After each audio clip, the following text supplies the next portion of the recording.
Good morning. I see a bunch of people starting to enter the info session. Thank you for joining us this morning. We're just going to give folks maybe a minute or two to get signed on. I know there was a bunch of last minute registrations, so I know we're sending out some links to some folks. So we'll just give folks maybe another minute or two to get logged on. But thank you for joining us for the Care Grant info session this morning.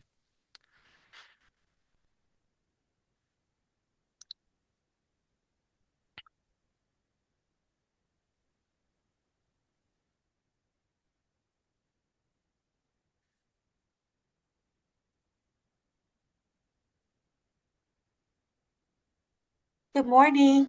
Good morning, Quinny. Good morning, everybody. I know a bunch of people are still signing on.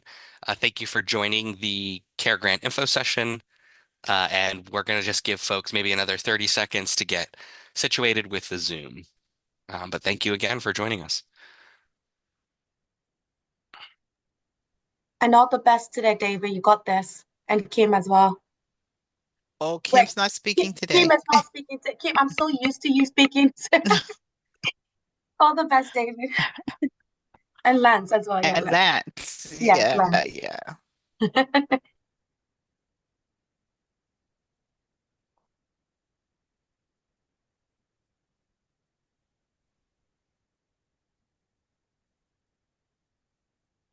Great. Well, I think we can get started. I still see some more people joining, and I know my colleagues are keeping an eye on the attendance, so they'll just keep letting people in. But we've got a lot of information to get covered today, so I'm gonna get us started.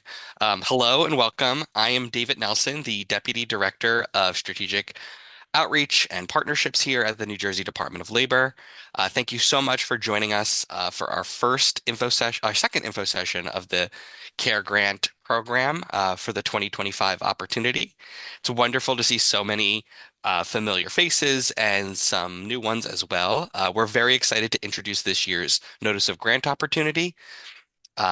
This will be the fourth year of the program, a fourth year of the program for outreach focused on worker benefits and protection programs that we're releasing. I'd like to introduce our team before we get started. On our call today, we have Holly Lowe, the director of our Office of Strategic Outreach and Partnerships. We have Lance Tracy on the call, who helps manage the programmatic end of the Care Grant program. And then we have two other colleagues in our office that don't work directly on Care Grant, but are a part of our team. Kim Webster, who is our Outreach and Engagement Manager, and Quinny Collins, who is our Language Access Manager. Um, if you could all just maybe take a moment, it would just be helpful for us to just see who's on the call today. If you could just drop your name and your organization into the chat, just so we're aware who's attending today's session. And then I'm just going to go over some reminders before we start. Just please make sure to keep yourself on mute throughout the presentation. And if you have any questions on the information we're covering throughout, please just use the chat function and we'll make sure to get to it at the end during the Q&A period. And if there are any questions that we are unable to answer, we will make sure that they get posted in the Q&A document next week that we publish. There might be some questions that come up that we need to take back and consult with people in the department on. And we'll do our best to sort of get an answer to you and post it on the Q&A document next week. And if you're having any technical issues, please feel free to message Lance Tracy or drop a line in the chat, and we'll try to troubleshoot any technical issues you might be having with the Zoom as well. For this session, we will also be posting these recordings as well as a PDF of the slides on the Care Grant webpage. So this is where we post all the information about the Notice of Grant opportunity, and that can be found at nj.gov/labor/grants. But before we get into it, I just wanted to mention at the top that for-profit businesses are not eligible to apply for this grant opportunity or serve as a sub-grantee on a collaborative. So I just wanted to, I know there's a bunch of people that registered for this info session today. For-profit entities can serve as a vendor for an applicant, but you cannot submit an application for this grant opportunity with the state. All right, some background, just to go over the agenda for today's session. about what we're going to cover today. We're going to go into some background information on the program. We're going to cover the grant objectives and do an overview of the programs and laws that this grant opportunity covers. So that includes the New Jersey Paid Family and Medical Leave programs. It includes the unemployment benefits, it includes work rights, and includes the Domestic Workers Bill of Rights. We'll also talk about the grant activities that are allowable, focus populations, who is an eligible applicant, the available funding, and how it's structured, grantee expectations if you are selected to participate in the program. We'll also talk about the outreach materials we have available, our process for completing an application, and then sort of requirements for collaboratives. I'll also spend some time talking through budgets and doing a Sage demo, and then we'll cover next steps and have the Q&A period at the end. The content we cover takes about an hour to get through, and then we'll save the last about half hour to go through the questions that you might have that have come up throughout the presentation. But with that, I'm going to hand it over to my colleague Holly, who's going to talk to you a little bit about the background, objectives, and the programs of the grant covered under the grant. Good morning, everyone. It is really wonderful to see all of you. My name is Holly Lowe. I'm our Director of Strategic Outreach and Partnerships. I've been with the department since 2018, so helped launch the CARE Grant program, and I'm just thrilled to see us in our fourth iteration of this program. And thank you, David. So a little bit of background for those of you who are new to the CARE Grant to help you understand how it came about. In 2018, New Jersey established the Earned Sick Leave Law, which required our department to develop a multilingual outreach program. And then in 2019, there was an expansion of our temporary disability and family leave insurance benefits. And as part of that law, we were mandated to allocate funds for outreach on disability and family leave, also known as paid family and medical leave benefits. And not just to allocate funds for outreach, but to enter into contracts with community-based organizations to do outreach and education on these programs. So in 2022, we released our first round of CARE Grant funds, and we focused on those two topics, the paid sick leave law and paid family and medical leave benefits. In 2023, we were able to expand to include unemployment insurance as a topic and to include employers as an outreach target. In 2024, we expanded again and included work rights overall. And we'll talk more about what we mean when we say work rights. In 2024, there was also a new law, the Domestic Workers Bill of Rights, which mandated that the department fund community organizations to do outreach and education on the Domestic Workers Bill of Rights. Those organizations must have 5 years experience working with domestic workers and their service providers. And that is now part of the CARE Grant program. Okay, next slide. So now I'm going to go over our objectives to help you understand what we're looking for in grant applications. So our goal overall is really to establish collaborative relationships throughout the state to accomplish all of these objectives. One grantee may not check every box here, but this is what our goal is overall, that we would like, overall, we'd like to reach these objectives through all of our funding relationships. So first, we want to increase awareness among employees and employers of New Jersey's worker benefits and protections and increase equitable access to these laws and programs. Our goal is for workers and employers to take meaningful action regarding access to paid leave or benefits, whether it's workers applying for their benefits, seeking resolution with their employer, or filing a complaint with the Department of Labor, or it's employers meeting their obligations with regard to paid leave laws and our labor laws. So foundational to this is really building the capacity of community-based organizations to increase their understanding of our NJDOL laws and programs and their capacity to provide information and assistance to community members and employers. We want to promote language access to our information. So as part of this program, we create multilingual outreach and education materials and really partner with our grantees on that to ensure that they are quality translations. And finally, we want grantees and their constituents to advise our department on policy and programs to help us better meet community needs and eliminate access barriers and help us understand how we can improve our department's outreach and communications and administration of our programs.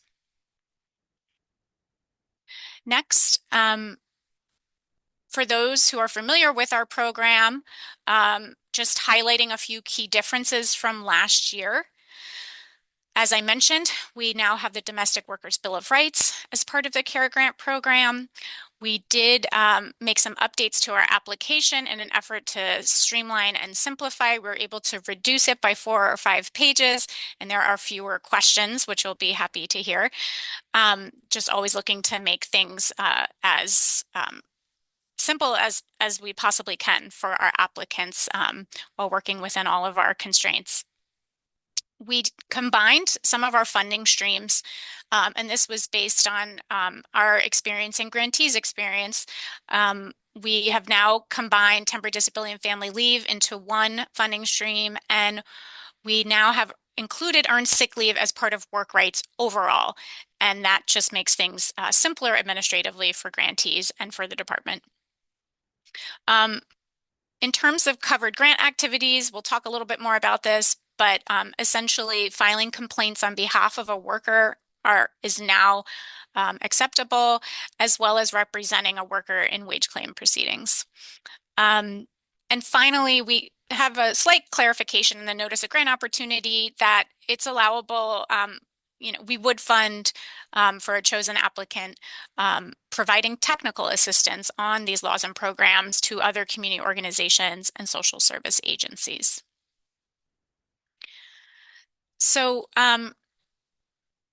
basically all these different topics that are now part of the CARE Grant program, work rights, including earned sick leave, temporary disability and family leave insurance, unemployment insurance, and the Domestic Workers Bill of Rights.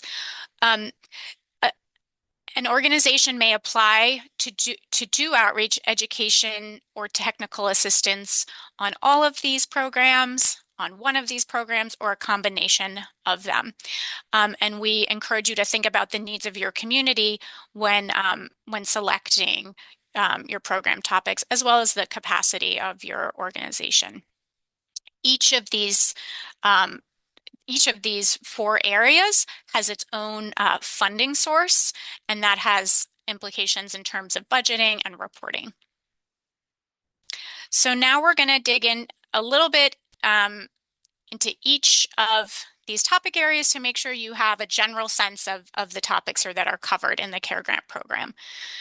So first off, work rights. So these are our state labor laws. Our department enforces these laws, and we enforce these laws and they apply to workers regardless of immigration status, which is really important to understand. First, as we've mentioned, the earned sick leave law, which is a relatively new law. As I said, it was passed in 2018. The earned sick leave law requires employers to pay their employees earned sick leave. The law's coverage is very broad. Almost all workers are covered. There's very few exemptions because essentially all employers are covered regardless of size. Workers earn an hour of sick leave for every 30 hours they work, up to 40 hours per year. So this is a floor of what employers must provide their workers in order to be in compliance with the earned sick leave law. Next, we cover overtime, which is the law that most workers are owed 1.5 times their regular hourly rate of pay for any hours worked over 40 hours per week. We cover employee misclassification. This is about employers improperly classifying employees as independent contractors, also known as 1099 workers. So we cover that as part of our work rights category. Next, minimum wage. The minimum wage is now $15.49 for most workers. There are some differences for small employers, seasonal employers, and for farm workers.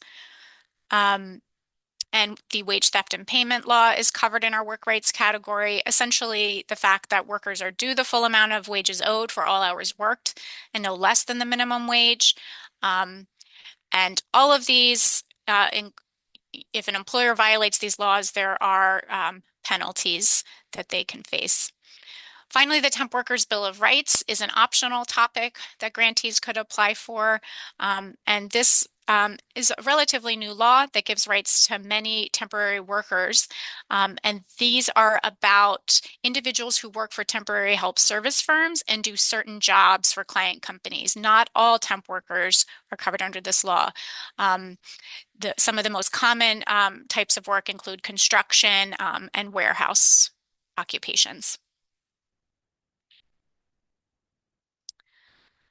Okay, next, we'll talk a little bit about New Jersey paid family medical leave. This is also known as temporary disability and family leave insurance, which our department administers.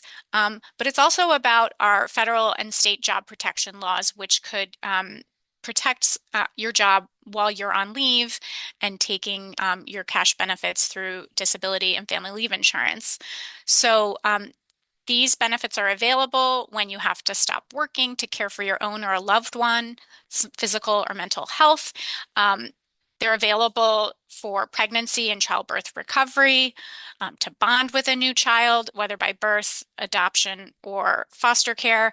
And they're also available for coping with domestic or sexual violence or caring for a loved one who is coping with domestic or sexual violence. It's important to note that for temporary disability and family leave, a Social Security number is required to apply. So paid family medical leave provides 85% of average weekly wages up to a cap. The cap is currently $1,081 a week. Disability benefits are available for up to 26 weeks with a medical provider certification, and 12 weeks for family leave when you take your leave consecutively. Or if you take intermittent family leave, it equals 8 weeks or 56 days. So it's important to understand on the employer outreach side of things that employers have to participate in these public insurance programs and deduct payroll taxes for their employees. Or employees can choose to provide their employees coverage through a private insurance plan that meets our state requirements. And employers also have notice requirements to their employees about these programs.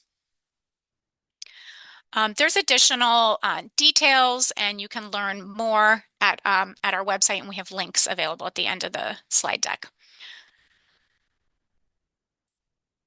Next, our program covers unemployment insurance. It's a better known program overall, but we still find that there is a lot of outreach to be done. There's a lot of folks who want information. They want to understand unemployment insurance better, particularly immigrant and refugee communities who perhaps aren't familiar with this type of social safety net program. So UI is available for people who recently lost their jobs through no fault of their own. There are eligibility requirements such as being able and available to work. And the way you separated from your employer is also considered during the claims examination process. And a Social Security number is also required for unemployment insurance applications. I will note, you'll see in a lot of our slides, we have examples of outreach materials. That's what you're seeing in these graphics throughout the slide deck. Okay. And finally, the new category in the CARE grant, the Domestic Workers Bill of Rights. This law was passed last year. We're very proud to have this Bill of Rights in New Jersey and to be able to include it in the CARE grant program. When we talk about domestic workers, we're talking about individuals who work in private homes to provide services like childcare, house cleaning, care for elderly or disabled individuals, or cooking. There are some exemptions to the law, um, but for those who are covered, this Bill of Rights provides new rights regardless of immigration status, including a contract between the employer and the employee, breaks, privacy. There are new health and safety standards that are going to be adopted through the rulemaking process which is underway. And there's also new protections from discrimination under the New Jersey law against discrimination, which is enforced by our friends at the Division on Civil Rights. And again, there are certain organizations under the statute that are qualified to receive this funding.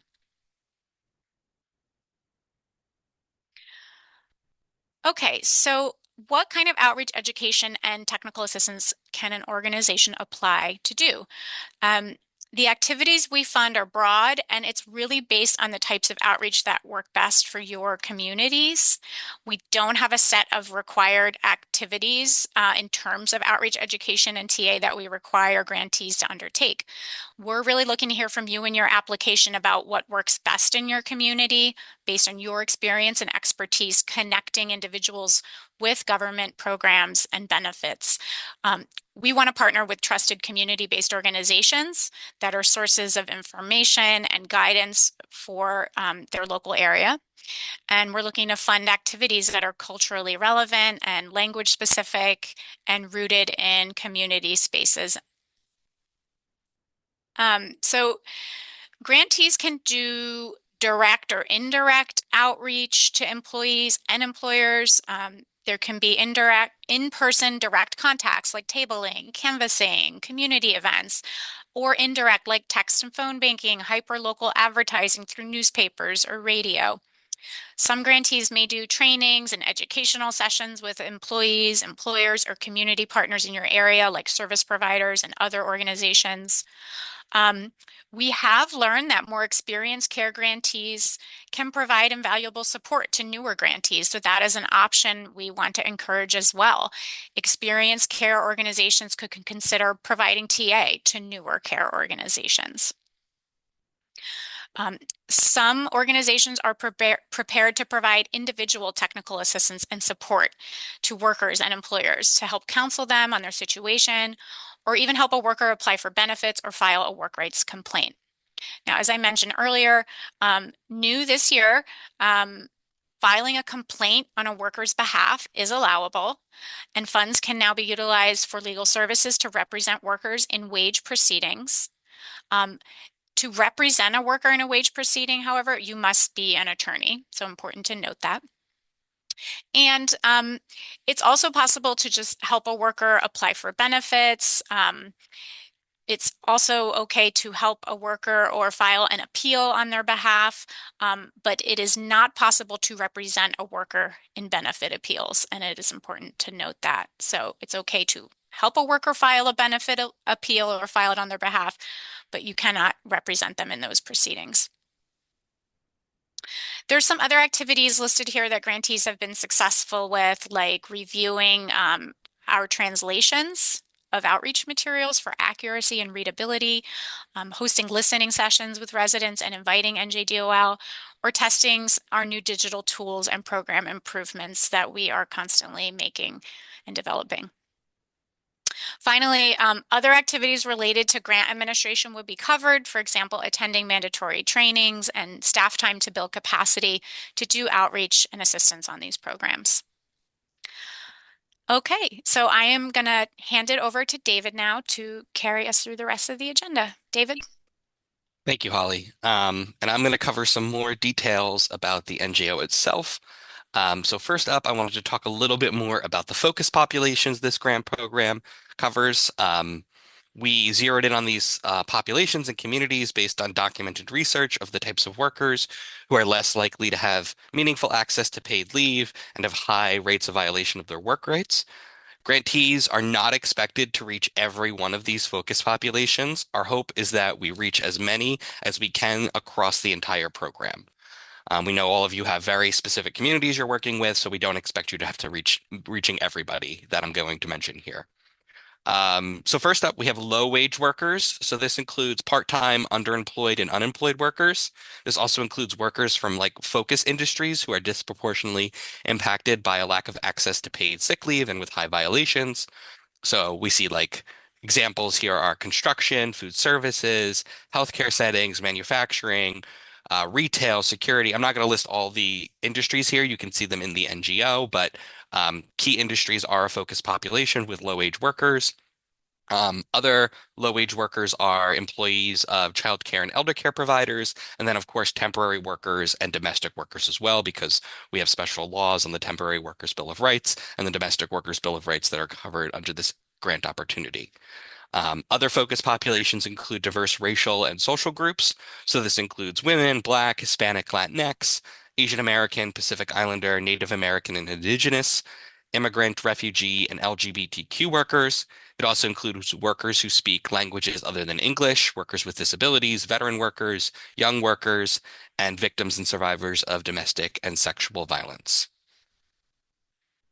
Additionally, parents and caregivers are a focused population. So this includes mothers, birthing parents, fathers, non-birthing parents, adoptive parents, and foster parents. It also includes caregivers of a loved one with a physical or mental health condition. Service providers and community organizations are a focus population of this grant program. So professionals who assist with the above groups that we mentioned, including social workers, healthcare professionals, patient and victim advocates, community health workers, doulas, and community organizations. And then also employees of child care and elder care providers, clients of domestic violence shelters, school communities, patients of hospitals, community health centers, and other healthcare providers, and then persons under the care of healthcare providers as well. And then finally, employers are a focus population as well. Employers in any of the above industries or who primarily employ any of the above populations that we mentioned, and then also small businesses and businesses owned by immigrants, women, or minorities that we've listed here that need increased resources and education.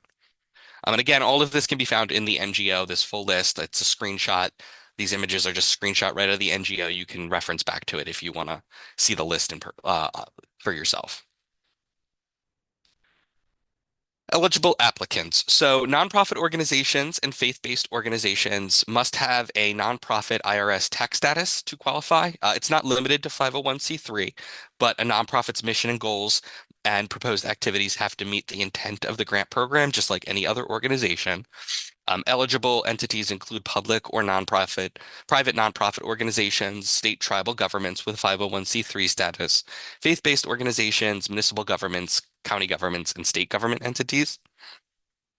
Um, Also, national organizations with a chapter or an affiliate in New Jersey would be considered in-state, but a successful applicant must show that they're using the grant funds for only activities that reach New Jersey populations. This includes also an out-of-state organization that serves as a fiscal sponsor for an organization that's based in New Jersey. Um, And then I also just want to note that to receive funds for the Domestic Workers Bill of Rights outreach, an applicant must have a minimum of 5 years of experience working with domestic workers or their employers or uh, organizations that work with this population as well. So I know Holly highlighted that at the top about domestic workers, and if there's specific questions you have, you can drop them in the chat and we can get to them at the end during the Q&A portion. Available funding. So for 2025, the CARE grant has 2.5 million in total funding available. This program should be noted is completely funded by with state money. There's no federal funds used to support the grant awards this year. There has been in the past, but this year it is completely using state tax dollars to fund this program. And I have the amounts listed out here for you all to look at. So we have 1.2 million available for work rights. So this includes earned sick leave, as Holly mentioned earlier, and I'll talk a little bit more about that in a second. We have $800,000 for paid family and medical leave. So this is the TDI and FLI programs. And then we have $400,000 for unemployment insurance and $100,000 for the Domestic Workers Bill of Rights. As I mentioned, I know a few of you have applied in the past or are returning grantees, and if you remember, we used to have two columns when you do an application process here for work rights and earned sick leave with equal amounts in each. Last year it was 500,000 for work rights and 500,000 for earned sick leave. This year we folded earned sick leave into work rights and just made one funding column on the application, one funding column for any sort of reporting that needs to happen going forward, and we've now made 1.2 million available this year, so a slight increase year over year and the available funding here. And then we did a similar thing for the paid family and medical leave. If you remember applying previously, we would have $400,000 for temporary disability on the application, $400,000 for family leave on the application, and now it's been folded into one column with $800,000 for the paid family and medical leave program. And then again, we were just able to continue the $400,000 in unemployment insurance year over year. Something else you might be noticing is like, why are these funding amounts so inconsistent amongst one another? You know, we have 1.2 million for work rights, 800 for paid family and medical leave, 400 for unemployment insurance. How did we arrive at these figures? As Holly covered at the top when she went over the background of this grant program, it has evolved over the years to really become an outreach and education program on worker benefits and rights that the department like oversees and administers. So we were able to make 1.2 of it million available in work rights, and then we wanted to match that and make $1.2 million available in benefit side as well. But we didn't want to require people to have to do outreach and education both on the paid family and medical leave and unemployment insurance. We've heard from folks before that they don't have the capacity to do maybe unemployment insurance outreach or paid family and medical leave outreach.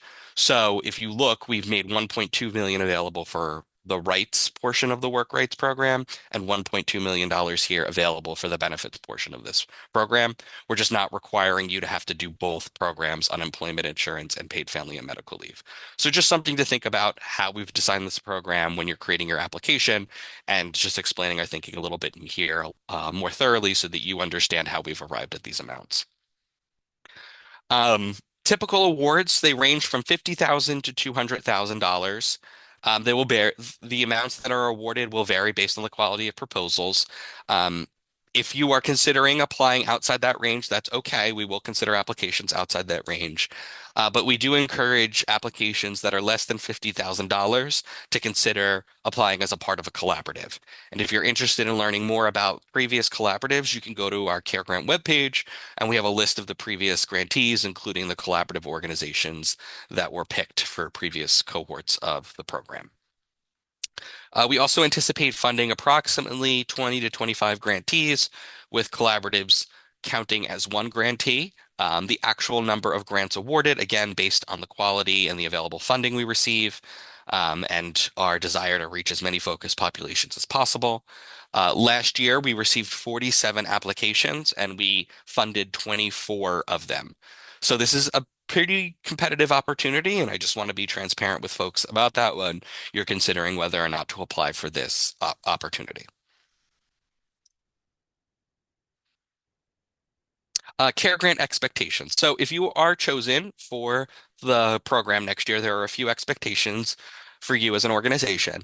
You'll have to go through a contracting process, which includes one-on-one meetings to discuss revised budgets and deliverables. So oftentimes, if you are selected, we have to go through a process to make sure your budget complies with state grant making rules, and we have to go through a process of revisiting and maybe tweaking some of the deliverables that are on your work plan. And then you'll have to go through a process of signing contracts and get that contract signed in order to get reimbursed for the work you're doing. Additionally, there are trainings and meetings that you are required to attend, the first of which will be a post-award technical assistance workshop. This is really an opportunity to just orient you to the grant program so that you know how to be a successful grantee for the year. We'll also have mandatory meetings that train you on the various topics you're doing outreach on. Our team here provides trainings on each one of the topics, both in English and Spanish, so that your staff can do your outreach work successfully. We also have quarterly meetings with all of our grantees that you're required to attend, and then we have optional site visits for returning grantees, but site visits are mandatory if you are new to the program. And then on the reporting side, if you are selected, you'll have to do monthly finance reports to get reimbursed for the work that you're doing. The grant program operates on a reimbursement model. And then there are quarterly program reports that need to be completed as well. And those reports ask you to collect some data on your outreach activities and then answer about 7 or 8 narrative questions. Next, we have some important details on our outreach materials. As Holly mentioned, we've included screenshots of our outreach materials throughout this presentation. Our materials can be found on the Care Grant webpage. It's at nj.gov/labor/care. I'll ask one of my colleagues if you could just drop that link in the chat for folks. There you'll be able to see, what materials we have, which will help you think about what you'll use for your outreach and how to maybe design your outreach strategies. It'll give you a sense of like what materials we are maybe looking to user test and what additional materials you might need to do your outreach work as well. There are also helpful resources at the myleafbenefits.nj.gov, myworkrights.nj.gov, myunemployment.nj.gov, and and then the Domestic Workers Bill of Rights can be found at nj.gov/labor/domestic workers. Additionally, we also make slideshows available to folks who are a part of the program so that they can use those for any trainings that they're going to be doing. And then we also have materials in multiple languages for you to use as well. While we do have some capacity to create new materials, it can take several months to get them developed. So we recommend that you uh, design your outreach strategies to rely on the materials that are available already on our website for the first half of the grant program. Other information about outreach materials that we want you to be aware of. You must use NJDOL materials or materials that are approved by the New Jersey Department of Labor. So any copy or language that's not from the New Jersey Department of Labor website or our outreach materials must be reviewed by our team and approved. Again, we'll provide detailed guidance on all of this if you are selected for the program, so don't worry too much about it at this point. We'll also provide you all with print materials at no cost and ship them to your office, but it can take several weeks, and you may want to consider adding a print line item into your budgets if that turnaround is challenging for you. Printing is allowable cost in this grant program. We can also request professional translations of NJDOL materials. Again, the timeline to create those materials and get a final product to you just depends on the number of requests we get and our capacity of our team. So again, just anticipate a few months turnaround if you need something translated. If we have an outreach material that would be helpful for your work and we don't have it in your language, it can take us several months to get it in another language. Um, and then, as mentioned before by Holly, applicants can include reviewing outreach documents and editing translations as a grant activity. So if you have capacity to provide that kind of support, I would just consider the time it would take to review maybe 3 or 4 handouts or web pages when creating your outreach plans and your budgets. Again, just this is help with our language access activities, and translations is a covered activity under this grant program. The application process. So, questions about the grant opportunity are due by March 15th, and we hope to post those answers by March 22nd. The application interest form is due by April 1st at 11:59 p.m. So this is to help our team give you access to the Sage application where you submit all of your materials. So I can't stress this enough. If you think you're going to complete an application, I would fill out this application interest form as soon as possible. Our team, if you already have access to Sage, it's just a matter of linking you to the new application. If you do not have an existing account with Sage, we have to create you a profile. So this is why we have to go through this process of an application interest form. I'm just going to ask my team, somebody on our team to drop that link in the chat. And like I said, if you're considering applying, just fill it out now and just get it done with so you're not scrambling as it gets closer to the deadline of the application.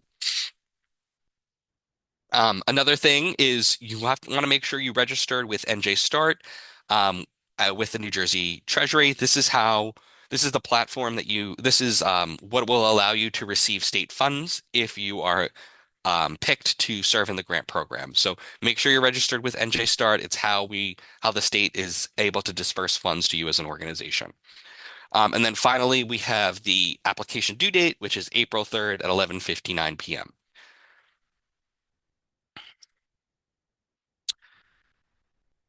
Okay, application process. So here are all the materials that are needed to submit an application in Sage. So you need your tax clearance certificate, and this is different than your IRS determination letter, and it's different than your state sales tax form. We often get those uploaded mistakenly, and we've got to follow up with folks to get the correct document. Your tax clearance certificate you get from the New Jersey Department of Treasury.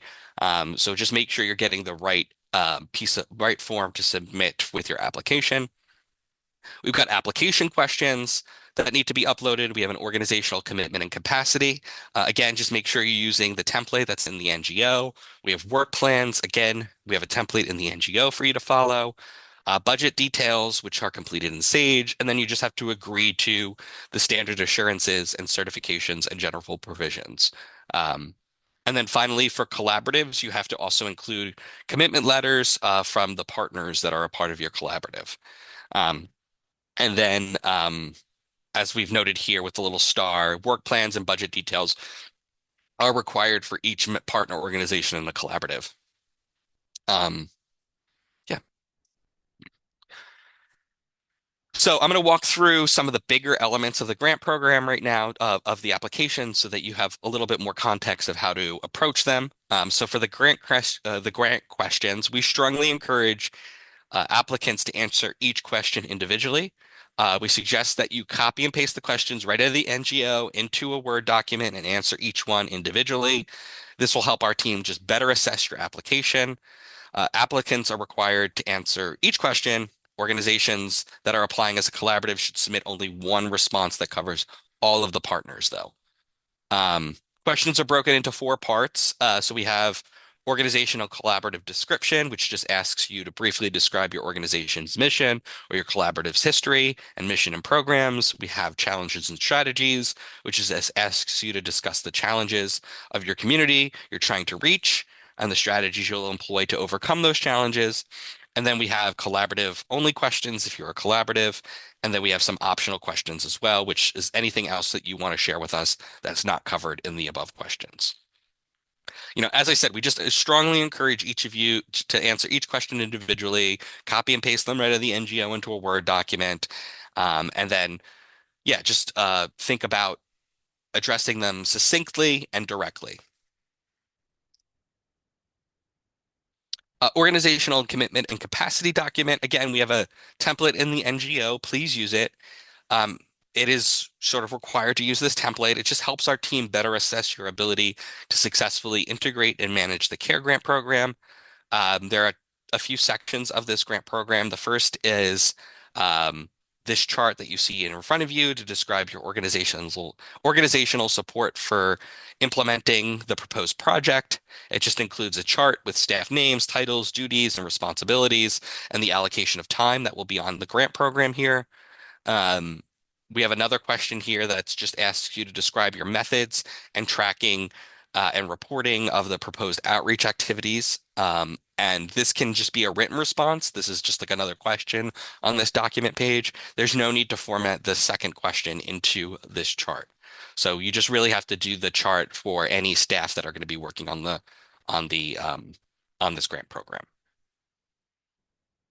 Next part of the application is the work plan. So this section should explain your proposed activities. It should have your implementation plan and your timeline. So per collaboratives, please submit one table per application, one table per organization. Applicants may provide additional narrative support of the description of your work plan if you choose, but it's not required. We just need the work plan in this format. And it includes 6 sections of the table. So we have activity description, target population, language, quantity, when the activity will be conducted, and estimated deliverable. And just please do your best to estimate. Depending on your experience with these laws and programs, the staff building and capacity building phase for this outreach and engagement work can take time, in some instances, several months. So just please consider that when designing your work plans and setting your deliverable goals. Um, Okay, some information on collaboratives. So first, for qualifications for collaboratives, you must demonstrate a shared vision and goals for collaboration. You must have a lead organization with the capacity to fulfill the reporting requirements of the grant. They must have the infrastructure to disperse the funds to the partner organizations. So the Department of Labor funds the lead organization in a collaborative, and then the collaborative sub-grants out the money to the partners. And then they must have a lead organization must also have the ability to provide support to partner organizations as necessary around programmatic questions as well. Our team is here to help, but you're really the point person for the collaborative if you're the lead applicant. And then you must also have a clear work plan on how the collaborative will meet its goals and a process for how it will operate. Some additional requirements. All partners must provide a letter of commitment, budget detail, and other necessary application information to the lead organization. And then again, the lead organization submits the application components in Sage. The lead organization submits the budget detail in Sage with their own costs as well as the overall funds they are dispersing to subgrantees, and we'll walk through Sage in a moment. Um, and then for the subgrantee budgets, there is an Excel document that has been uploaded to the Notice of Grant Opportunity website page on DOL, and you should use that template to create your subgrantee budgets, which then get uploaded into Sage later on.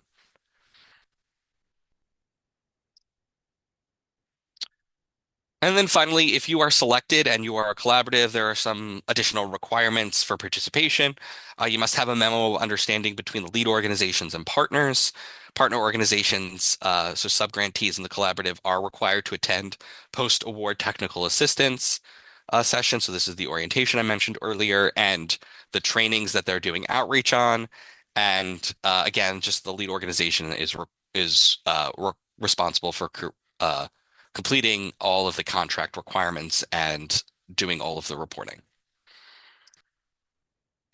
Accessing Sage. So we're going to do a quick Sage demo in a moment, but there are three roles in Sage that you should all be aware of. There's the authorized official. So this is usually the CEO or executive director of your organization. This role has full access to the application and reporting. They can also submit a grant application and sign a contract as well. Next, we have the agency administrator. So this role can view and create program reports and submit them, but they do not have access to submit the application itself or sign a contract. And then we have agency staff. So they can view and create program and expense reports, but they cannot submit those reports. Uh, Budget details. So there are a few state and federal accounting rules that we've got to follow here as the Department of Labor. We're doing our best to make it as easy for you to understand as possible, but it can be complicated. So as you're going through Sage, if you have sort of technical issues with accessing Sage or need help navigating Sage, just please reach out to our team and we could do our best to help you. But just some important things to keep in mind. Again, you just must separate out grant funds when doing budgeting for TDIFLI, so paid family and medical leave, work rights, unemployment insurance, and domestic workers' bill of rights. And again, I'll walk you through Sage in a moment, but you'll see each one has its own independent column, and you've got a budget for each one accordingly. And then another thing to just point out is that there is a 10% administrative cap per funding source, so per outreach topic here that we're covering, and that's 10% of the overall awarded amount. You can't exceed 10% on administrative costs. All right, I'm gonna walk us through a Sage demo real quick. So let me just stop sharing my screen and pull up Sage.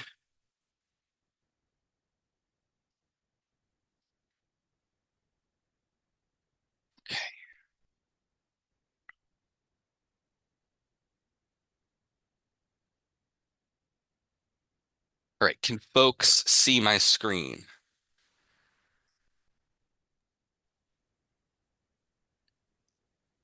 Can I get a Yes, yes? David. Yep. Thank you. Okay. Thank you, Lance.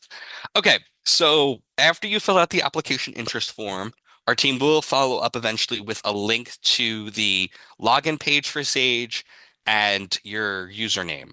You'll use those credentials to access the platform, and once you get on, you'll land on this dashboard page. So once you log in, you'll see this dashboard.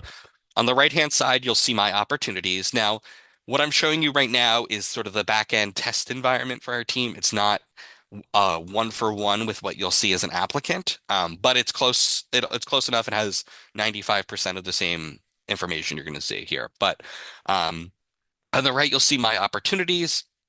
And you should be linked to the Care Grant application over here. Because this is the test environment, you see all of the sort of opportunities here for DOL. This is our back-end access. But you'll see you'll already be pre-populated with the Care Grant opportunity, and you'll be able to start your application by clicking on it. Um, if you start the application and save it and return, it'll be over here in your My Tasks page once you start the application. So I have a test application here to walk us through. So yeah, you can save and come back, and then once it's saved, it'll be under your tasks to complete over here on the left-hand side. So let me open up the application. Okay. So once you get into the application, you'll land on the document landing page. This is just kind of like the cover sheet for your application, because I haven't completed the application. It doesn't have a lot of information rolled up into it. But after you submit your application, this landing page will have some of the important details about your application on it so that you can see a quick summary snapshot of it. But because I haven't submitted it, because I haven't completed the application, it's pretty bare at the moment. What's going to be important for you all is this ribbon here on the left-hand side, this column of links. So this is the actual application itself. It has all of the pages here listed out. And you should start with the applicant info page. So you'll see on the right here, it's flagged a bunch of missing information that I've got to complete in order to submit it. Sage will give you these sort of warnings if you're missing a piece of information.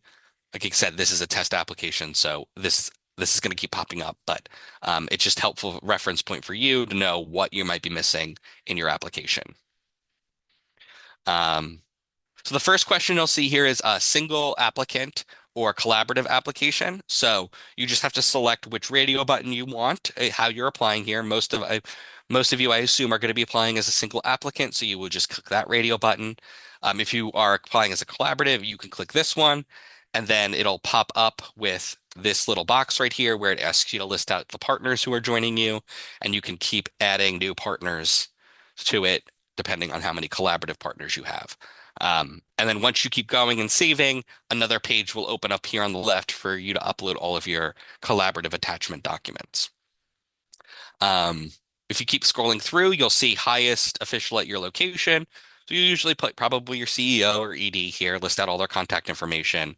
Your authorized signatory. Again, if this is the same person who's the highest official at your location, you can just click this box and you can keep moving. If there's another person who's signing it, maybe your CFO signing it, maybe your development director signing it rather than, your ED or CEO, you would put them there. Whoever would sign an eventual contract, put their name here. Your CFO grant manager, so this is the person that would eventually fill out all of your expense reports and be our primary contact on fiscal issues. And then staff managing the agreement. This is typically the person who will be doing the programmatic work of your grant. And then finally down here, you just put your organizational address as well. And then once you're done, you can click next form at the bottom and it will take you to the next page and it'll save. So every time you hit the next form button, it'll save your application. You could also navigate to each of the individual pages over here on the left-hand side as well.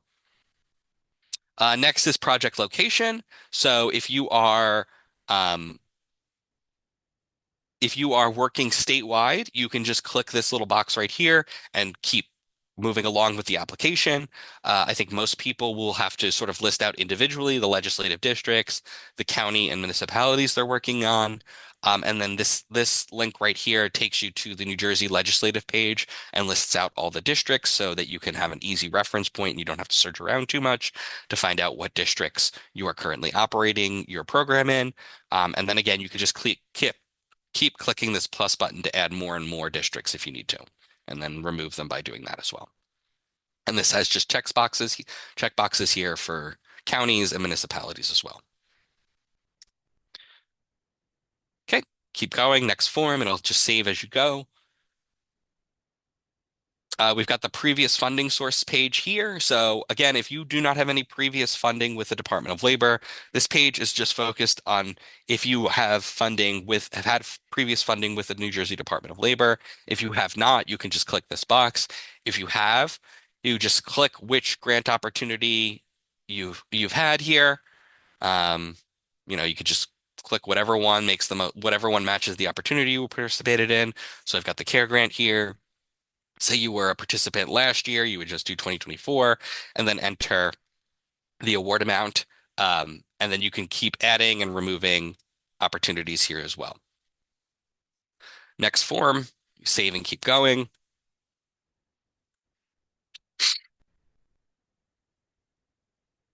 Um, the Schedule A. So now we're getting into the meat and potatoes of your budget here.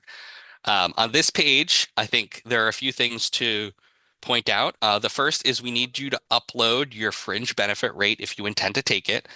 So your fringe benefit rates, we need a letter that describes how you calculate your fringe benefit rate and your justification on your letterhead, or you could submit an Excel spreadsheet that is signed and dated by whoever prepared it. So you would just upload that document here so that you have some kind of justification about the fringe that you're drawing down on each of your personnel. This page, the Schedule A, is all of your personnel that you're going to be charging to for this grant program, right?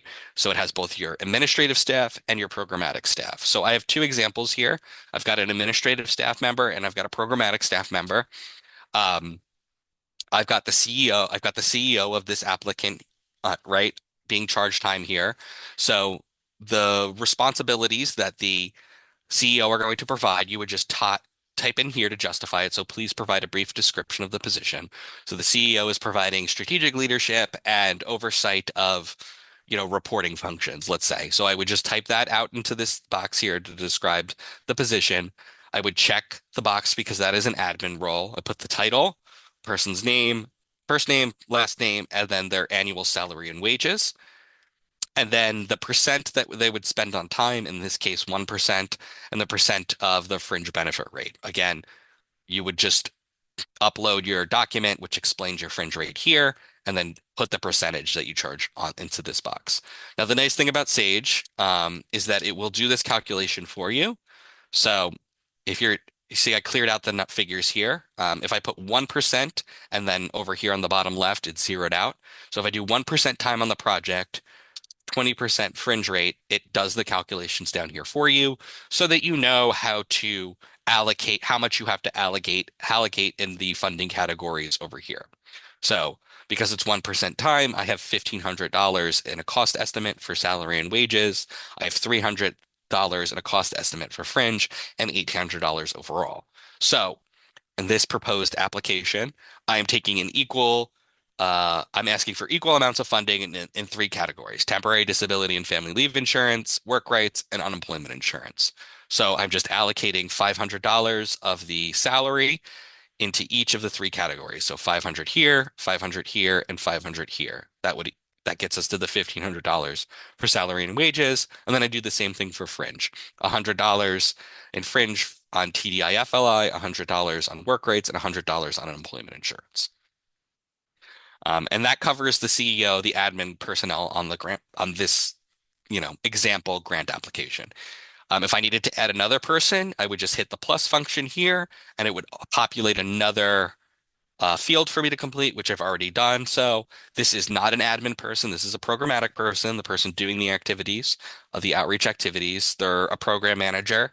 They make $75,000 a year. They're spending 100% of their time on the program, and they get a 20% fringe rate, per the justification we uploaded.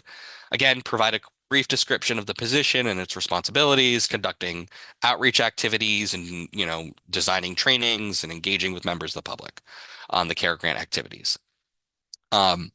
Again, Sage will do the calculations for you. 75,000 in salary, 15,000 in fringe. Total cost is 90. And then again, just doing equal amounts because that is the strategy I'm employing here on this application. So 25, 25, 25 for salary, 5, 5, 5 for fringe. And it totals it up down here for you to see as well. So once you're complete with that, you can just keep on moving. Once you put in all your staff members who will be charging time on this grant program, you can continue forward with next form and it will save the application for you.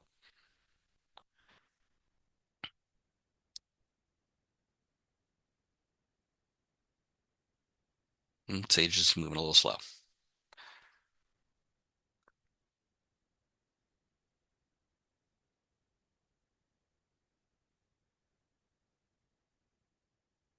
There we go. Okay. Schedule B. So this is the admin non-personnel cost, right? So there's a few ways you can do this. You can take an indirect cost. So you can select other and do an indirect 5% cost. So 5% of overhead costs. This can include a rent, so organizational insurance policies, phones, etc. And you could just take that flat sort of 5% cost and charge $6,000 for it. Again, you would bill this um, equally across the three funding categories that you're doing outreach on. If you elect to take a flat indirect cost, you can go up to 10%. Remember, you have a 10% admin cost for the grant program based on the full amount of the award you receive. But once we get to a contracting process, you will have to provide sort of evidence that the program is equaling the amount of funds you're taking in this indirect cost line. Or you can itemize. So I kind of did the two here just so you can see. I took a 5% indirect cost for overhead, and then I did like a line item here for print and paper and ink. So I went to the drop down. We've got a few options here. Audit fees.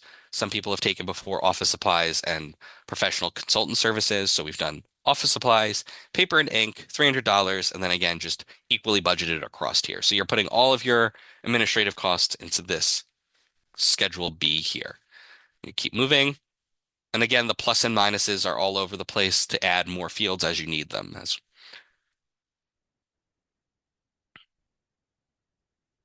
And then finally, the last schedule is your Schedule C. So these are the direct costs that are associated with doing the work of the grant program. I've got a couple of examples here to show you. The dropdown has a few options here. We've got tech for phone, internet, hotspot, subgrantees if you're doing a collaborative. This is where you would account to how much money over the course of the grant you're going to be giving your subgrantee partners, your collaborative partners, as a lead organization. So that's important to note. But for this case, I have participant support costs. So this is gift cards to support information sessions and listening, user testing. I budgeted $3,000. And again, I just allocated that evenly across the three programs. And then I have another one here. Again, you can just keep adding this plus. It'll add more fields. That's on every single one of the schedules. But I have another example here, advertising, social media, and local print ads. I budgeted $12,000 for that. But on the allocation to the funding categories, I'm only doing temporary disability and work rates. So because this is a direct cost, I don't and this isn't staff time, I don't have to necessarily equally split these costs across all three fields. In this case, my outreach strategies only call for doing hyper-local ads or social media ads for paid family and medical leave and work rates, and that's totally fine. You can do that. You can not do, when it comes to direct costs, you don't have to equally split everything if your tactics don't match, your outreach tactics don't match the cost that you're doing as well. So we have 6,000 for TDI-FLI and 6,000 for work rates. And then you would just keep going to the next page and you're through the schedules, which is probably the most challenging part of interacting with Sage here, and what you'll spend the most time doing in Sage itself is just getting these budget details lined up, getting your schedules filled out. And then the last thing you just want to look at once you've got all your schedules filled out is the cost summary page. So this just kind of rolls up all of the information that you filled out on the schedules. So you see Schedule A here is personnel, Schedule B here is admin, non-personnel, and then Schedule C is your direct costs. So you just want to make sure everything makes sense, everything matches what you have. And then the other thing you really want to spend some time looking at is the admin percentage down here, right? Because the admin in every category has to be less than 10%. So we are in good shape because everything, we have 6% 5.8%, 6.8%, and 8.01% in admin costs for the funding categories. This one is a little higher because our direct costs are a little lower. So the percentage of funds used for admin in the unemployment insurance category is higher because we have less direct costs, which are not admin costs. And then finally, the last thing for you to complete on this application is the uploads. So we don't ask you to manually input the answers to the questions. We don't ask you to manually input the org commitment and capacity or the work plan into Sage. You're going to do those on a separate document that gets uploaded here. So this is where you'll upload your grant applications or commitment and capacity and your work plan documents, as well as your tax clearance certificate. And as I mentioned earlier, if you had selected the collaborative application at the top, there'll be another page here for you to upload all the attachments for your collaborative organizations. And then finally, we just have a miscellaneous attachments page. If there's anything else you want us to know, you can upload it here. Most organizations feel like they can capture all of the information they want to share through the questions and the other attachments. Most don't actually upload anything here, but you have an option to share any additional information you want through the miscellaneous attachments page. And then once you're done, again, this is the back end, so I have a couple extra pages that you won't have here. But once you're done, you will scroll down to the left here. You'll look for status options and application submitted. You'll click that button right there, and it will load up a screen that allows you to submit your application. It's just taking a bit of time to load, I guess. Okay. Now it won't let me submit my application because it has a lot of errors. I'm missing a lot of information. But this is another sort of like fail safe that Sage has built into it for you. Um, you're not going to be able to submit it if you're missing some information, and it will flag the pages in which you need to go through and submit additional information either through fields or uploads. So yeah, so that's where you would just go to submit. If everything was okay, it would be a different message that you can sort of sign off on and submit your final application product. So that was a quick overview of the Sage application. I have a couple more slides to get through, and then we can talk Q&A if you just give me 1 second.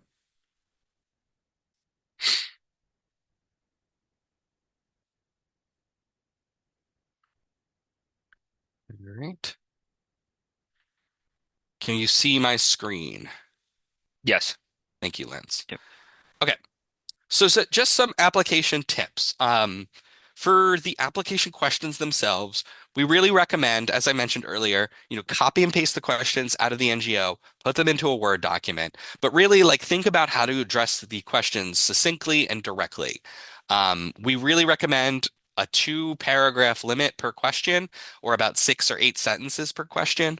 Like I said, we have 47 applications last year. We've got a lot of applications to read. It's just really helpful to have a very succinct, direct approach to addressing those questions, maybe in 2 paragraphs with 6 or 8 sentences per question. That would be helpful. And we've had people write full essays before for each question, and that is not necessary. We don't think that is all the information you need to provide to answer the questions. So just really read the questions and think strategically how to answer them efficiently and succinctly and directly. On the budgets, if you're applying for multiple categories, you might want to consider budgeting proportionally or in equal amounts across the funding categories. Specifically for the work rights, unemployment insurance, and paid family and medical leave. Domestic Workers Bill of Rights is a little different, but if you're applying for the 3 categories I mentioned that are repeating year over year, the unemployment, paid family medical leave, work rights, you may want to consider budgeting proportionally or in equal amounts. This will just help you if you're selected in the grant program with managing the contract and doing expense reports. If you're able to do sort of like an equal drawdown month over month, it just makes everybody's lives easier administratively. Of course, this isn't required. There are organizations that you don't have to apply for every funding category. And if your outreach activities are very much skewed in one area, then it doesn't make sense to do equal amounts in every category, and that's perfectly fine. But if you are going to be doing that, just something to consider is thinking about proportional or equal budgeting. And then finally, on the org Organizational commitment and capacity. Just something else to think about is consider utilizing current staff to support the work. We've had organizations in the past, and every year there are organizations who are participating in the program that intend to hire staff, and that is perfectly fine. It won't, you know, we allow that every year. But we have noticed that it can take a few months, to hire somebody, and that delays your ability to draw down on the funding that you are awarding in their contract period. And then you have to go through modification processes. So just something to consider. It takes a while. It can take a while to hire. And if you are able to utilize current staff, it just might make your lives easier in terms of getting the work off the ground. Um, okay, next steps. I would you know, start by visiting the Care Grant webpage. You can learn more about the programs and you can see what kind of outreach materials you have there, as well as other organizations who have participated in the program and our collaboratives, partnerships. I would visit the New Jersey Department of Labor's grant webpage to see the full NGO. If you have any questions, make sure you email us at the Care Grant email account, which is caregrant@dol.nj.gov by March 15th with your questions about the NGO. I would review the Q&A document, which we'll publish. We anticipate to publish that next week. Um, I would, if you are even considering applying for this grant opportunity, I would fill out the application interest form as soon as possible. I'll just ask somebody on our team to just drop that link in the chat again.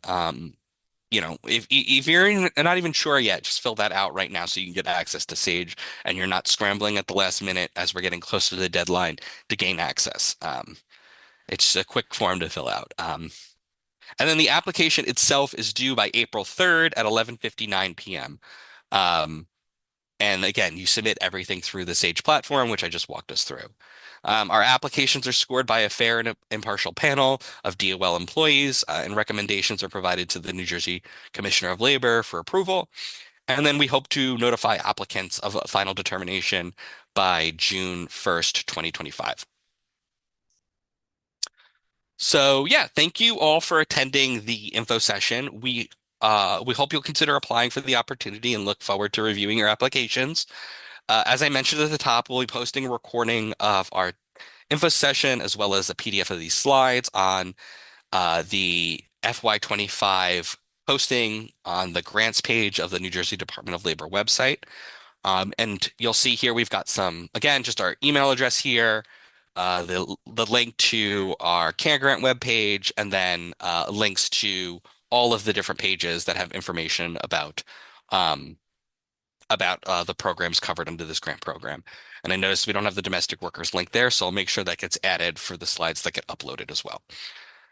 So with that, I'm gonna turn us over and use our remaining time for Q&A. Let me stop sharing my screen real quick.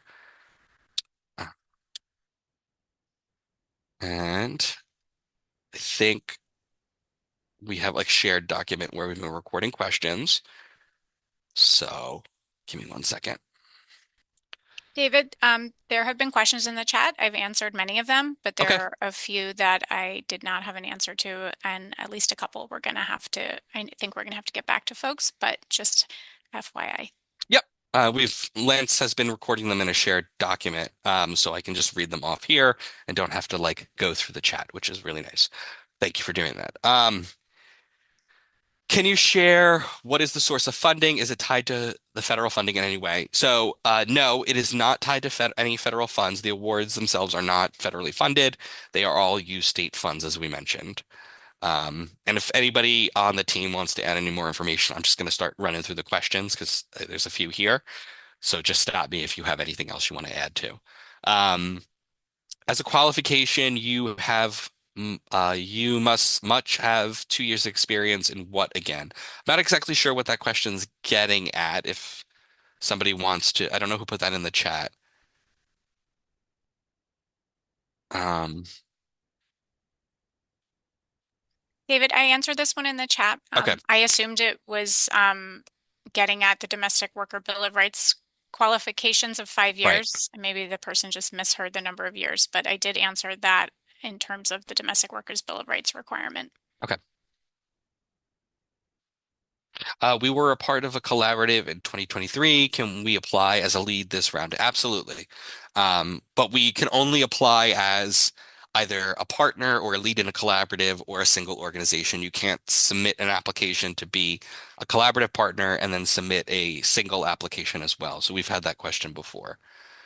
Um, do you have to apply for each section separately? What is the maximum section of funding? So overall, we recommend we tend to award, we've awarded grants between 50 and 200,000 before.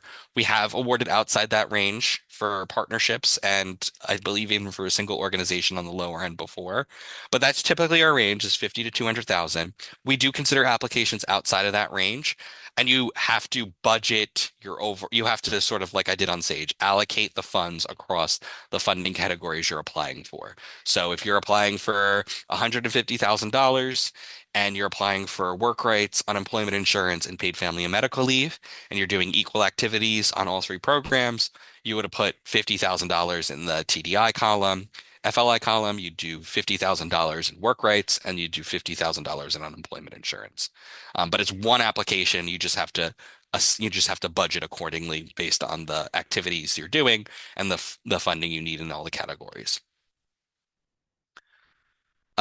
You mentioned Sage. Is it Sage? Is it green Sage or blue? I believe it is blue Sage. Correct me if I'm wrong. Lance, do you know for sure?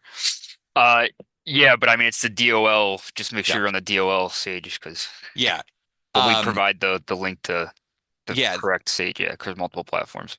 right. And that's also part of why we have this applicant interest form is we want to create your profile in the DOL Sage for you so that you have access to it. And once you fill out the application interest form, our team will send you a link to the Department of Labor's specific Sage platform. We know that every department has a different platform, which is, I know, really frustrating and can be annoying. So our team will do our best to like support you in making sure you have the access we to the right Sage platform to apply for this opportunity. Uh, Tax clearance certificate. Where would we get it if we don't have it? So you would go to the Department of Labor, the Department of Treasury, the New Jersey Department of Treasury website to get your tax clearance certificate. If you give me a second, I can actually pull up a link to where you get it and probably drop that in the chat. Uh, there you go. If you get it, the Treasury Department through the Division of Taxation. So I dropped the link into the chat where you can find more information on getting your tax clearance certificate. We already received funds from a different state grant. We should already have this correct. Yes, you should already have this then. We were a part of a collaborative. Yes, I already answered that one. Uh, One work plan for each organization in a collaborative. Yes. So each collaborative organization has to put together a work plan and be submitted in a collaborative partnership. Um, on the issue of domestic workers' bill of rights, if we don't have 5 years experience working with this population, but expect to promote that law to our community because we know there are people who work in that sector, would we just include that outreach as a part of our work rights outreach? If so, so if we are funded, that would be a legitimate part of our work rights outreach, that report and so forth.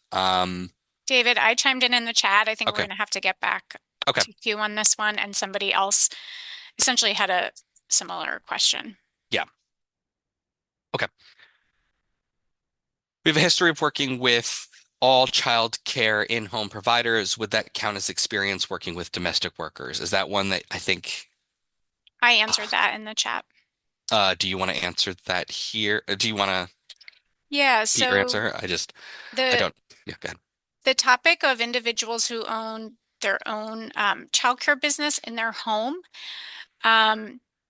So those individuals are, for the most part, self-employed.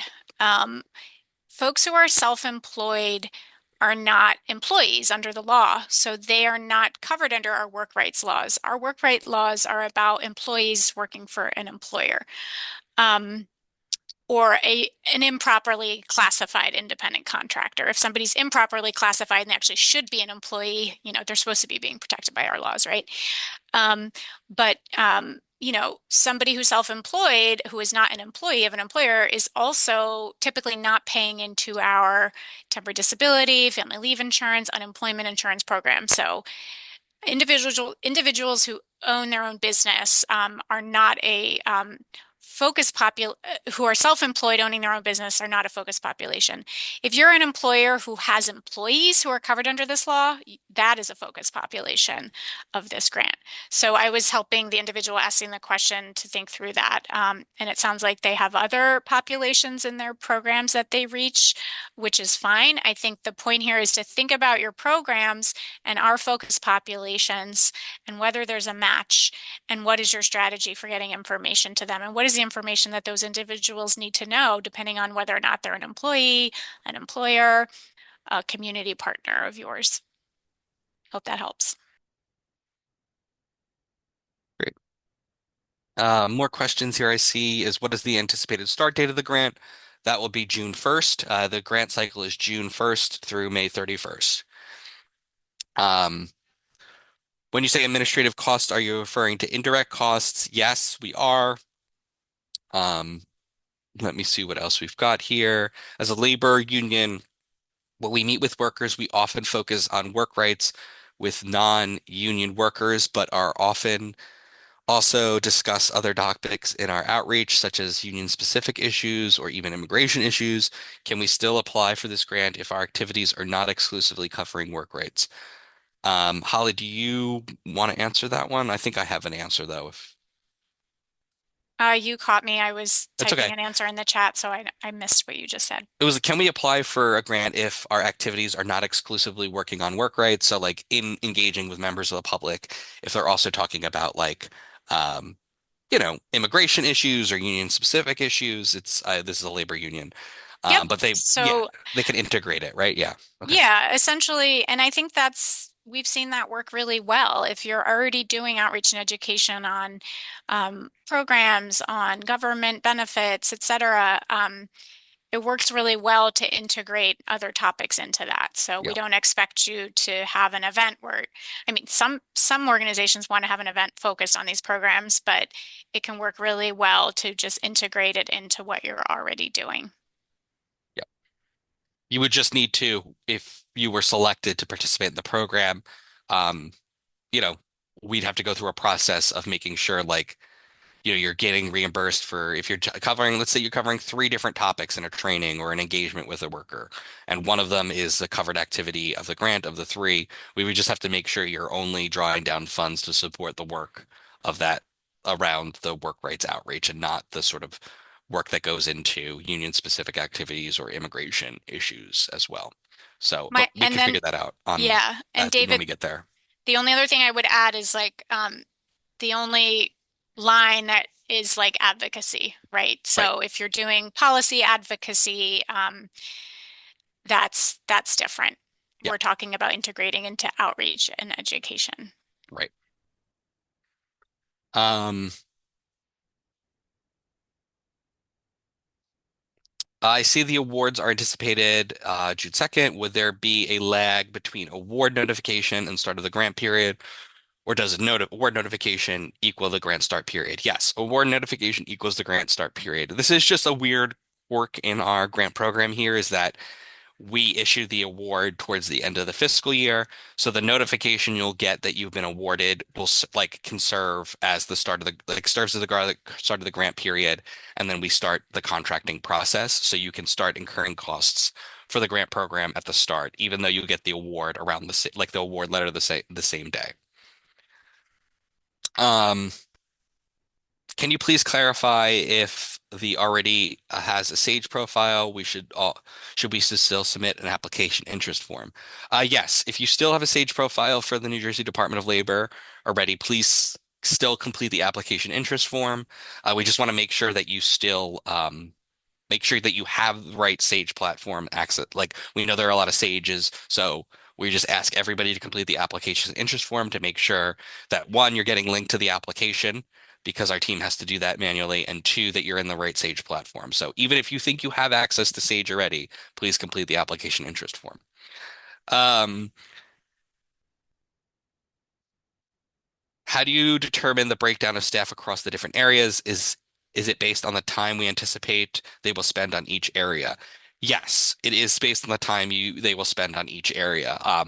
How you determine that is really your call. So, like I said, if you think you're going to be doing equal amounts of work, or if you think your outreach isn't going to necessarily make a distinction between unemployment insurance, paid family and medical leave, and work rights, i.e., like you're going to be doing a training on all of the topics at once every time, or you're going to be providing TA on all three topics through like an intake process at your social service agency. Like it may just make sense to budget equally in all three columns. Um, if you think you're going to be doing more unemployment insurance work with folks than you are going to be doing work rights, then in those cases, you just have to do an estimate of how much time you think your staff is going to be devoted to it, and then make sure those costs are carried down through any sort of admin indirect costs and any admin and indirect costs on your schedules as well. Um, to clarify, if we're applying for work grades only, we should anticipate the activity um, of explaining domestic workers' Bill of Rights, correct? Um, Holly, do you want to take that one? It's if they're applying for work rights only, should we anticipate activity of explaining domestic workers' Bill of Rights as well? I I don't ans think so. Okay. um I I answered it in the chat. I describes how it is separate. If you Yeah, want domestic workers bill of rights funding, that is separate. right. But it is similar to the question we had earlier about how, say you aren't eligible for domestic workers bill of rights funding based on the criteria. Say you don't have 5 years experience with that population, but you are eligible for work rights funding. Could you include some domestic workers bill of rights outreach in that? We need to get back to folks with an answer on that. Okay.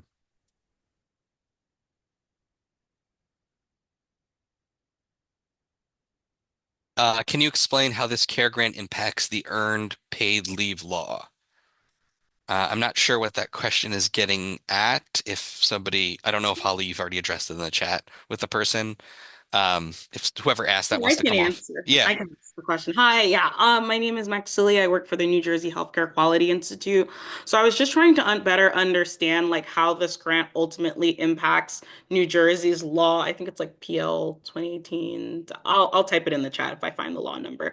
Um, but basically how that will impact New Jersey moving forward with like implementing and ensuring that all businesses are following paid like earned family leave and ensuring that they're implementing these processes? Like, so how does the grant help further push that and following New Jersey law? Does that make sense? Yeah, I can take this one, David. Yeah. So, employers are a focus population of the grant. So we currently, like we've have grantees who focus on employer outreach to share information with them on their obligations under the law. I mean, I heard you kind of talking about like compliance. Are employers following the law? That's what I heard you say. So I'm answering it in that way. Um, so employers need information just like residents need information.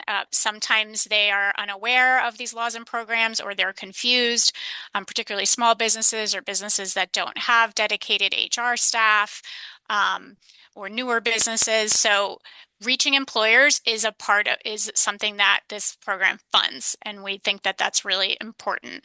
And it's especially helpful to have trusted intermediaries between us and employers because oftentimes they're afraid of the Department of Labor because they're worried if they talk to us, we could then, penalize them, which, it's a valid concern. So we find it very helpful to have intermediaries who are trusted sources of information for employers who can help them understand compliance and help them come into compliance. So that's one way this program does that. This program is one component of DOL's overall outreach, education, and obviously enforcement that we undertake in a different area of our department. Thank you so much. I appreciate that. Great. Next question is, are We are a 501(c)(3) organization in operation for 18 months. Can we apply for workers' right grant? And then it also says in parentheses, domestic workers' bill of rights. So you can still apply for work rights funding. I think I would need to go back and follow up about the domestic workers' bill of rights here.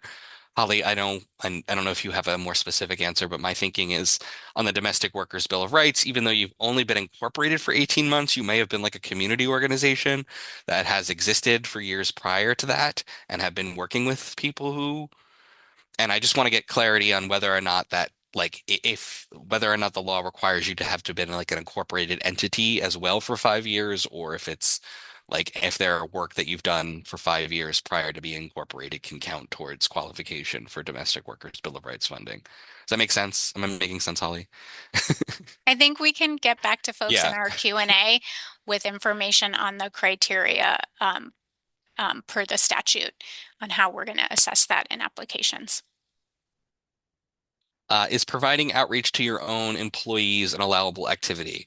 I answered that. It is I was going not to say no, yeah. You are required as an employee to provide information to your employees on these laws and benefit programs. required as an employer to provide information Yes. to your Did I say employees. employee? Did I say employee? Employers are already required under law. Sorry, lots of talking today.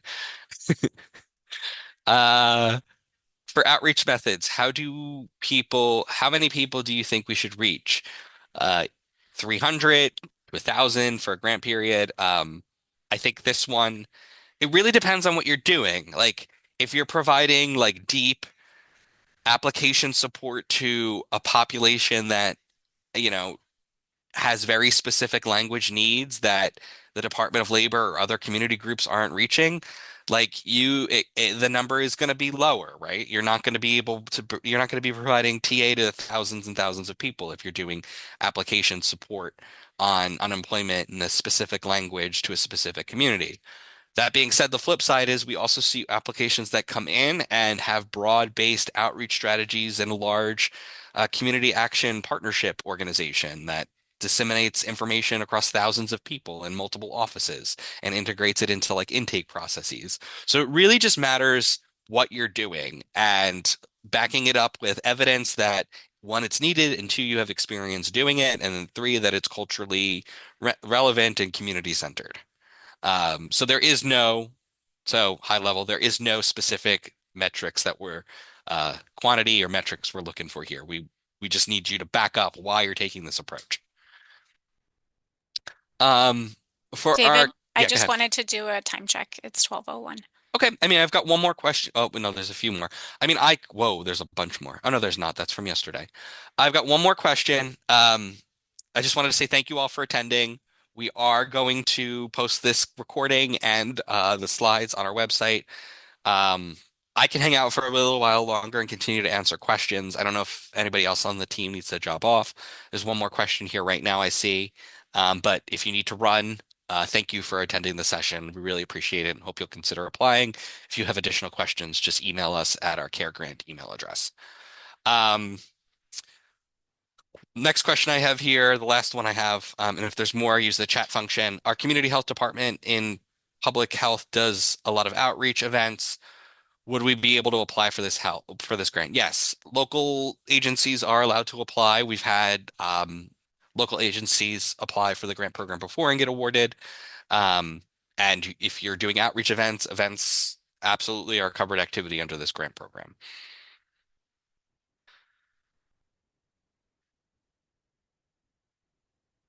Any other questions? If not, feel free to enjoy the rest of your afternoon and thank you for joining our info session today. Like I said, I'm going to hang out for a little bit and continue to answer things if they come up. But we hope you'll consider applying. Thank you.